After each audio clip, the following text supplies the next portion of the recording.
Ah, the beautiful Fortnite island. So many POIs and options, where do you land? Well, in this video, I'm going to cover my top 5 places to land in Season 6. I play mostly solos and duos. Actually, you play mostly Team Rumble because you're trash. So some of these might not be ideal for squads due to there not being enough loot, so keep that in mind. For each of these 5 drops, I've ranked them from 1 through 5, based on their loot amount, loot quality, competition, materials availability, and rotation options. The lower the score, the better. Let's dive in. Coming in at number 5, we've got Flush Factory. Starting with loot amount, Flush lands at 4th.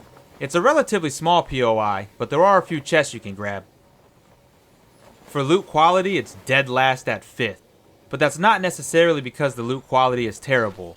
It's simply because the loot is better at the other locations in this list. Since you have Bandolette here, you can land directly on her, buy the blue pump, then immediately upgrade to a purple spaz. This is nice because you don't need to rely on loot RNG. You are basically guaranteed a purple spaz within 5 seconds of landing. I ranked Flush 4th for competition. This drop is no secret, so you'll usually have 1 or more people dropping with you, depending on the bus path. And as for materials availability, Poor Flush is again ranked dead last. You do have a little bit of each material type around, but nothing amazing. Despite being on the edge of the map, the rotations out of Flush aren't terrible, so I ranked it 4th. It's also worth noting when rotating out of Flush Factory, you have the slurp truck here.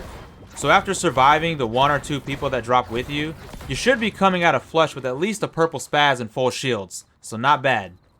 Coming in at number 4, we have Compact Cars, aka the Little Junkyard. For loot amount, it's dead last at 5th place, because all you really have is some loose loot and maybe 3 chests or so.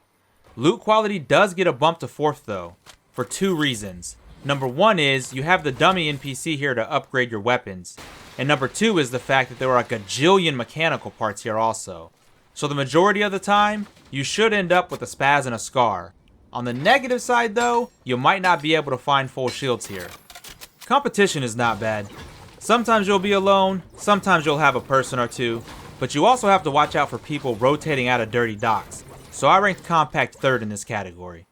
There's a fair amount of materials here, but if you're throwing down the floors to quickly get the mechanical parts like I do, you won't get much metal, so all you're left with is brick from the buildings. For these reasons, Compact gets 4th for mats. Rotation is decent. You're not isolated to the edge of the map, so you usually won't have to run a million miles to get to zone. There are also some fishing spots nearby, and this gas station that usually has another chest or 2. So I gave Compact 3rd for rotation. The 3rd spot goes to trusty Misty Meadows. Misty has been a good drop basically since it was introduced. Loot amount is definitely number 1 on the list. The chest density in Misty is close to the highest, if not the highest on the map, so lots of loot to choose from. Loot quality though gets 3rd because you're at the mercy of RNG. You might get some god tier loot, or you might be leaving Misty with trash. And there's no NPC here to buy good weapons from or to upgrade with. When it comes to competition, Misty has to be last place. All this loot attracts people, and even when Misty is way off the bus path, you usually still have company that you're going to have to deal with. Now there's plenty of every kind of material here, so I put Misty 2nd in that regard. Lots of trees and buildings to farm. And where Misty shines the most, along with the sheer amount of loot that it has, is rotations. 1st place in this category. Not only do you have several cars and boats to rotate out with, but you also have a rift with Bunker Jonesy on the hill. And if you really want to stay on foot, you can also use this Guardian Tower to get a nice little boost. No reason you'd ever really have issues getting to zone from Misty. Alright, now we're getting into the top spots. Taking 2nd place is the John Wick house. Although I've got it 2nd, it's not far off from 1st place, and an argument for that could probably be made. I ranked it 3rd for both loot amount and materials. There's not a ton for either, but enough to get you off to a fair start. For loot quality, I ranked it 2nd because between the mechanical parts that you can get out back and the ability to upgrade everything with John Wick, you're able to very consistently leave here with a spaz and a scar, or a purple promo shotgun if you choose. Competition also gets 2nd place, because despite this being an excellent drop, you can often end up here alone. Sometimes you'll get a player or two, but being uncontested is not uncommon, especially if it's far off the bus path. Another great thing about this place is the fact that you've always got this whiplash for rotations. The Lambo can get you to any zone on time, no matter where it's at. And as you're leaving, you can hit this slurp truck for full shields. For these reasons, I gave Wick's house second place for rotations. So leaving here, you typically have full shields, the shotgun and AR of your choice, and the getaway car, often without even having to fire a shot. Hard to beat. And the top spot, which you already know because you looked at the description, is good old Camp Cod. For the amount of loot available, Camp Cod is second to only Misty on this list.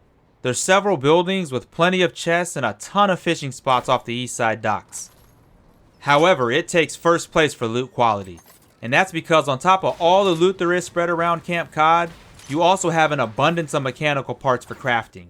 And you have Jules. She sells mechanical parts too, which you really shouldn't need to buy, and she does weapon upgrades. So 99.9% of the time, you'll be able to easily get a spaz and a scar here. But wait, there's more! Inside the main house on the southwestern tip, in the basement under this rug, there's a bunker chest. These spawn mostly purple and gold weapons, including the spaz, the scar, the P90, and the rocket launcher, so they are well worth the check. As for competition, this is the least contested drop on the list, so it gets first place there also. There is an occasional enemy, but nothing too crazy. Camp Cod also has more materials than all the other spots on the list. Between trees, crushed cars, buildings, and stones, you can get all you need before you have to leave. The main weakness for Camp Cod is its seclusion, getting it last place for rotations. It's on the edge of the map, so you'll usually have to travel, sometimes quite far, to get to the zone. But you do have the boats to help you out. So when it's all said and done, you should be leaving here with good weapons, good mats, and full shields nearly every single time you drop here, which is why it's number 1. Alright, that wraps up my top 5 locations for Season 6. Let me know in the comments if you agree with these spots or if you think I'm crazy. And what are your go-to locations this season? Hope you liked the video. See you next time.